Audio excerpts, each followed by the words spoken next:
YCP హయాంలో విశాఖలో ఏర్పాటు చేసిన నైట్ ఫుడ్ కోర్ట్ ఆది నుంచి వివాదమే. అనుమతులు లేకుండా ఇక్కడ షాపులు నిర్వహిస్తున్నారని గగ్గోలు పెట్టినా పట్టించుకునే నాదుడే లేడు. జీవీఎంసీకి పైసా ఆదాయం రాకపోయినా అధికారులు మాత్రం పట్టించుకోలేదు. నైట్ ఫుడ్ కోర్టులో షాపులు అక్రమమని సాక్షాత్తు జీవీఎంసీ కౌన్సిల్ కూడా తీర్మానం చేసింది. అయినా ఆ తీర్మానాన్ని అమలు చేయకపోవడంతో హైకోర్టులో ప్రజాప్రయోజన వ్యాజ్యం దాఖలైంది.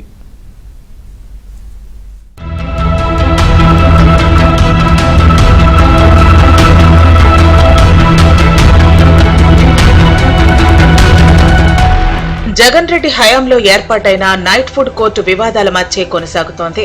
జగన్ రెడ్డి హయాంలో ఏర్పాటైన ఈ నైట్ ఫుడ్ కోర్టును అప్పటి మంత్రి బొత్స సత్యనారాయణ వైసీపీ నేతలు ఎంతో ఆర్భాటంగా ప్రారంభించారు. ఇది విశాఖ వాసులకు ఎంతో ప్రయోజనకరంగా ఉంటుందని చెప్పారు. ఏ ముహూర్తాన దీన్ని ప్రారంభించారో తెలియదు కానీ మొదటి నుంచి వివాదాస్పదమే. ఇందులో నిజమైన చిరు వ్యాపారస్తులకు చోటు కల్పించకుండా వైసీపీ నేతలు తమ అనుచరులతో షాపులు పెట్టించారని తీవ్ర ఆరోపణలు ఉన్నాయి. అంతేకాదు, నిబంధనలకు విరుద్ధంగా నైట్ ఫుడ్ కోర్టును ఏర్పాటు చేసి వైసీపీ నేతలు ప్రతి నెల లక్షల రూపాయలు అక్రమంగా సంపాదిస్తున్నారన్న విమర్శలు ఉన్నాయి. అయితే అప్పుడు రాష్ట్రంలో ఫ్యాన్ పార్టీ అధికారంలో ఉండటం, జీవీఎంసీ పీఠం కూడా వైసీపీ చేతిలో ఉండటం వలన అధికారులు ఎవరూ నైట్ ఫుడ్ కోర్టును పట్టించుకోలేదు. అయితే విమర్శలు తీవ్రతరం కావడంతో డిప్యూటీ మేయర్ సతీష్ నేతృత్వంలో కమిటీ వేశారు. నైట్ ఫుడ్ కోర్టు అంతా అక్రమమేనని తేల్చారు. వీటిని తొలగించాలని జీవీఎంసీ కౌన్సిల్లో కూడా తీర్మానం చేశారు.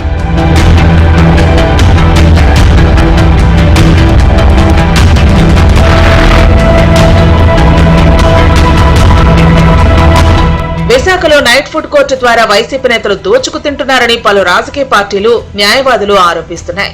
సెంట్రల్ పార్క్ దగ్గర ఎటువంటి అనుమతులు లేకుండా షాపులు ఏర్పాటు చేశారని, అటు జీవీఎంసీ నుంచి కానీ ఇటు పోలీస్ శాఖ నుంచి కూడా ఎలాంటి అనుమతులు లేవంటున్నారు. వైసీపీ హయాంలో నైట్ ఫుడ్ కోర్టును ఏర్పాటు చేశారని, అప్పటి నుంచి లక్షలాది రూపాయలు వైసీపీ నేతలు వసూళ్లు చేస్తున్నారని, కూటమి ప్రభుత్వం కొలువు తీరినా వారిదే హవా నడుస్తుందంటున్నారు. ఇక్కడ ఫుడ్ కోర్ట్ పెట్టడం వాళ్ళు ఉపాధి కోసం పెట్టుకోవడం తప్పులేదు. ఎందుకంటే ఉపాధి వాళ్ళు స్వయం ప్రతిపత్తి మీద పెట్టుకొని వాళ్ళ జీవనం సాగించవచ్చు. కానీ కొంతమంది ఏం చేస్తున్నారంటే యూనియన్ల కింద మారిపోయి యూనియన్ల కింద ఏర్పడి వీళ్ళు ఏం చేస్తారంటే జీవీఎంసీకి రావాల్సిన ఆదాయం ఏదైతే ఉందో ఆ పన్నులు కట్టకుండా తర్వాత జీవీఎంసీ లైన్స్ ఉంటాయి, ఆ చట్టం ఉంటుంది, ఆ చట్టాన్ని అతిక్రమించి వాళ్ళు గీసిన లైన్స్ ఏవైతే ఉన్నాయో ఆ లైన్స్ కూడా దాటి రోడ్ని బ్లాక్ చేస్తున్నారు. ఆ రోడ్డు బ్లాక్ చేయడం అనేది కరెక్ట్ కాదు. వాహనాలు అనేది ఏదైతే దీని పక్కన్న పెద్ద రోడ్లో కార్లు కానీ ఇతర వాహనాలు కూడా అక్కడ ట్రాఫిక్ అంతరాయం కలుగుతుంది, ట్రాఫిక్ ఇబ్బందులు కూడా కలుగుతున్నాయి. అక్కడ ఆ వాహనాలు ఆపి వీళ్ళు ఫుడ్ తీసుకోవడానికి ఇటుపక్క వస్తున్నారు.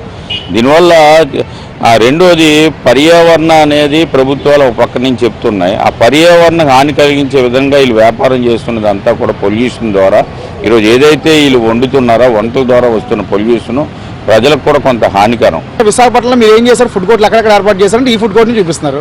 ఇదే ఫుడ్ కోర్ట్ని తీసేయమని చెప్పేసి రోజు పేపర్లో కూడా వేస్తున్నారు. ఇక్కడ బతుకుతున్న నిజంగా బతుకుతున్న వ్యాపారస్తులు అందరూ కూడా ప్రతి ఒక్కరికి ఒక బాక్స్ ఇవ్వడం జరిగింది. ఆ బాక్స్ పరిధిలో వాళ్ళు వ్యాపారం చేసుకోవడం జరుగుతుంది.